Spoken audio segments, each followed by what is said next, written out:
Hello everyone and welcome back to Road to Tier 10, PlayStation 4 World of Tanks. Welcome. We are on our way to the E100. We are cracking on rather well. So before we jump in, just big thanks to everyone who's pre-ordered one of our t-shirts so far. We got some t-shirts up for sale. If you've not seen that already, that's your kind of thing. Go and check it out. They're available up until the end of June, the end of this month, and then they will probably never be available again in that design. So it's your only chance to get your hand on that design. If you fancy it, we made them as cheap as we physically could, with being able to ship quite a small number, because we are just a small little YouTube channel. So yeah, go and have a look. I'll put the link down below. That's enough of that. Right, so the Tiger, we have got it fully upgraded. I've got a couple of ring plays to bring you not fully upgraded, because I just want to show you some of the other packages first. So what we're going to show you first is we've got a little derpy game with this gun, the 105, the tier 5 derp gun. You can see there's got the 350 damage, but shocking penetration, as one would expect from a derp. But it does give you that upgraded engine, so it's kind of debatably worth taking. But I'll talk about that more in the video. Then we also move on to the short 88. This one's often referred to as the L56 88. That's the short 88. And then next time round, we'll bring you some lovely long 88, which is the Mac Daddy of Tiger guns, and you will use no other once you have unlocked it. So there we go, so that's all we've got for you today. Hope you enjoy it. So here we are with the derpy Tiger gun, and I probably won't show you too much of this because really it's not a great gun. I mean, just the damage you put out, I mean, you'll see here really the damage it puts out, it's so bad compared to, I mean, it's pretty much does about, I managed to probably on average a game per shot, it'd probably average about the same damage I was doing with the stock gun, but it'd be much more variable, and the only times it'd really ever do anything that the stock gun couldn't would be if you were shooting maybe an artillery or a very lightly armoured tank and you actually penned, which was very rare. I managed to hit an artillery for see, there you go, side of a T29, 21 damage, brilliant. And then, yeah, I think the highest I managed to do, I managed to roll, I think I got a 300 hit on on some artillery, low tier artillery that I shot from point blank, which was about as good as it got with the derp gun. I mean, it was kind of useful in one situation where I was fighting against tier 9s, and when you're fighting some tier 9s with a stock tank, you'd probably not have any chance of penning at all unless you're behind them. But I was able to do a little bit of damage to them just by spamming HE into the upper plate of a Jagdtiger, into the front of a Jagdtiger. Did a little bit of damage, so I was able to help out and get a little bit of XP. But for me, I just didn't really enjoy it. I'm not normally a fan of these derp guns, especially anyway. And for a tank like this, it just didn't really work for me. I think the big high caliber guns kind of work more if you're like a camo TD maybe sitting off at the back. And I know this is a kind of snipery tank, but it's also quite a mobile one, and yeah, the derp didn't do it for me. Luckily though, you don't have to use the derp for very long. The increments, well, I mean, you don't have to use it at all. To be fair, I was almost tempted. I did switch it back to stock at one stage, because the only reason I really ran, well, two reasons I ran the derp over just carrying on with stock was A, so I could attempt to get a half decent game to show you guys, which didn't really happen. This is about as good as it got. I guess you could count this game as half decent. Certainly not fully decent. But yeah, so that was one motivation behind sticking with the derp, and the other was just it was a very short grind to actually unlock the short 88, the next gun. So it wasn't too painful. The amount going from, especially with some of the good XP ops that have been on at the moment, thanks to the Motherland stuff, it wasn't too bad to go from stock to the derp, and then from derp to the short 88, and then even from there up to the long 88 was all pretty straightforward. It's pretty small increments down at good old tier 7. I mean, if you have some decent games and you get some wins, like a win with, if you got your ops on, a decent win, daily double, you can get 5 or 6k XP, no dramas in one game. So you don't have to really put up with it too long, to be honest. If there had been an option there that was just the stock gun plus the upgraded, I think it's an engine or upgraded tracks, I think it's engine, one of the two, maybe both, that you get with the derp, then I probably would have taken that option had I not been trying to get YouTube footage. But there you go, that's the derp. We'll just watch out the end of this battle. We've managed to do 7 damaging shots that have varied very greatly in how much damage they've done. It'd be interesting to see just how much damage that is at the end of this game.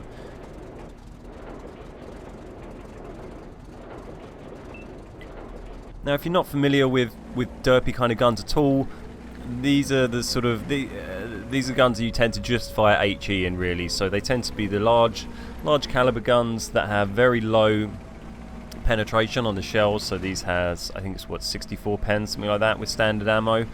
So very low pen that's very unlikely to really pen anything unless you're shooting a very weakly armored tank or someone from behind, maybe, or an artillery, like I said earlier. So they're the kind of guns, when they have that low pen, and you might see the damage, if you're a newer player, you might look down and you might see the shell damage on the 10.5, or the 105 rather, being 350, and think, wow, that's great, what a load of damage. But the pen is so bad, you're very rarely gonna really be doing that sort of damage, as you've seen in this game. So also, if you are using those sort of guns, generally best to always use HE. Can't think off the top of my head of a real caveat, or a real exception to that rather, but there probably is one or two. But generally you use HE, because the bonus with HE, if you're not familiar with it, is that it does damage regardless of whether it pens or not. It sort of pens to a certain degree, and does the more damage the more it pens, essentially. There you go, drive around the back and finally get a half decent shot into someone, and managed to sort of save the cap, although it wasn't really under too much threat. But yeah, you generally stick with firing HE with these derpy guns, which makes them pretty wild and unpredictable. As you can see, it's also quite good for doing module damage. That's one of the things it does. It does splash damage, so there's a lot higher chance of damaging tracks, damaging guns and other modules, killing crew. So it's kind of useful for that, but yeah, there's certainly not too many good things to say about the 105 on the Tiger. But there we go, we got a Confederate, we got 800 odd damage, we got a bit of assist, and we got a bit of a block. It's about the same of each, really. So yeah, not too shabby. And as you can see, even that game, that didn't really feel like much of a good game to me, and we still got 3k XP, so it's not too hard to grind your way up. So let's jump onto one of the other replays I've got to bring you today, and we'll see how that goes. So here we are with game number 2. This time we are packing the short 88. That is the L5688, the tier 7 gun. Not the top gun on the Tiger, but the one just before it. So just barge this little chap out the way and force my way through. And this is a much more capable gun. It's still a weird gun, and it got really frustrating at times because it's one of those guns where you upgrade your gun and you lose pen, and that's always, and not switching to a derp gun, it's just lost pen generally. So a little bit of a weird one. It's not often something I like to have when I'm upgrading a tank, but I don't know, in balance it's hard to say whether I prefer this gun or really just the stock gun. The stock gun has higher pen than this, so it pens a lot more reliably. This gun has a lot higher damage, so you do have potential to output a lot more damage over a game if you manage to hit weak spots, or if you get lucky with your matchmaking or your RNG. There we go, 214. So you can see it packs a nice amount of alpha, but when you don't pen, it can be incredibly frustrating. Especially when you know that the stock gun would have penned no problem.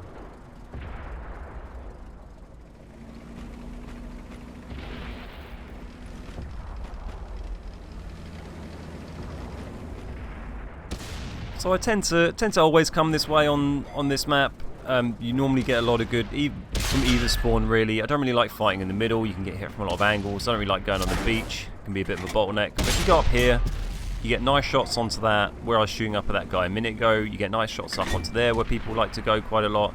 You can push over through this nice bit of cover here that can just about cover your flank from getting shot. And it's a really good spot for heavy tank scraps as well. So I like to come this way. Normally works out fairly well for me, and they haven't really sent too many over this way, so we're able to charge in, and we derp our auto aim shot there. Thankfully our mate is able to ammo rake him and take him out, light him up like a Bunsen burner. And poor little Christian here tries to run away, doesn't quite work out. So here we go, we re-angle ourselves nicely, facing the Panther 4, decide to put the tracking shot into him so he can't run away, and then managed to somehow track him again when we were going for the kill shot, and there's the kill shot. So we've done actually done a pretty nice amount of damage already, and we haven't even taken any damage ourselves. We've taken a bit of track damage, but not actually any hit points damage. So here's one of those situations where this gun sort of falls short a bit. Trying to put a shot through the front of one of those guys is just not going to happen. Managed to bounce shot, but then he does me a huge favour and reverses up that hill, which makes his armour profile so much flatter to me. And makes it much easier for me to pen. So here we go, Jagdpanther somehow managed to bounce. Oh, and he damaged my gun, didn't he? Damaged my gun, didn't really bounce, I suppose. Then misses, not really sure how. Then decides to turn himself, gets tracked, and well, it's good night Vienna from then on. So if you're not familiar with what I was talking about for that guy that I just shot a minute ago when he reversed back up the hill, what he did there, the thing is, with armour, it becomes more, well, you get higher armor effectiveness and it's thicker basically the more angled it is, and giving a much higher chance of a ricochet. So if you have nicely angled sloped armor and you're shooting at that at an extreme angle, there's often a fairly good chance that that shot will bounce off and ricochet. But you can kind of negate that if you do what he did and just reverse back onto a hill, or if I was above him shooting down, because the angle between my gun and his armor suddenly becomes very flat, gives it a nice 90-degree angle to go in at rather than a sloped angle, and so that's what happened there. He reversed up that hill, it made his armor a lot easier for my shell to go in because it's hitting it very flat at a nice 90-degree angle, and it wrecked his day. That's a very brief, simplified summary of it, but that's kind of the gist. Shoot the flat bits of armor is often pretty good bit of general advice. Try and shoot the flattest bit that the opponent is showing towards you. Not always true, but it often is. So here we go. We decided to turn around. I didn't have faith that my team were going to defend the cap very well. Plus, I thought there'd be a lot of killing there. Turns out I was right. Here's a nice VK36H, which managed to put a nice shot on the side, and he just gets behind the rock. So we decide to go and have a little word closer up with Mr. Kebab Joke. What a guy. So this was one of those situations, at this stage I thought this might be some epic round, because it was kind of one of those slightly selfish times I'm thinking, hey, if my team completely fails here, that's probably like 6 or 7 more people I can kill, because we're having a beast game. We haven't lost any hit points somehow, even though I went 1-to-1 with a full health Jagdpanther plus all the other guys we were scrapping with. So I'm not really sure how I've managed to somehow keep full hit points at this stage in the day, but you know, I'll take it. So we clean up that guy pretty easily, started to roll down here to find these 2 heavies. Not quite sure where their other guys are at the moment, so it feels like we can push forward and get some damage on these. I feel pretty confident we're going to win this regardless, because I don't feel there's too many people around who are going to go. Nice little shot into the side of the Churchill 7. Don't think there's too many people around who are going to be able to take off all my hit points at this stage in the battle. So I'm not sure where that one went. I'm not sure if did that bounce, or maybe it went into the rock or the wreck in front of him. So I decided to change up my tactic and we'll just shoot down through the top of the hatch. So well, not always, but usually gives you a nice advantage when you're shooting down on people, because it can open up very vulnerable parts of their armor. Little derp shot there. And especially shooting down onto roofs of tanks. Roofs of tanks can be very, very weakly armoured, and if you're face to face, often you can't see those. But if you're looking down from a raised vantage point like that, then you can go through very easily. So there we go. Get a nice shot into Andrea in the VKD, and fluff that one completely. Still getting a little bit used to the thumbsticks on PlayStation. It feels a little bit weird to me. I find it quite hard to control, and I'm just still kind of learning.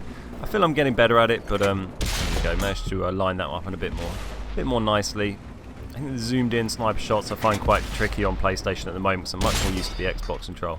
But as you can see, the VK30D here doesn't care about me. The VK seems more intent on trying to kill the artillery. I guess trying to go for weak targets.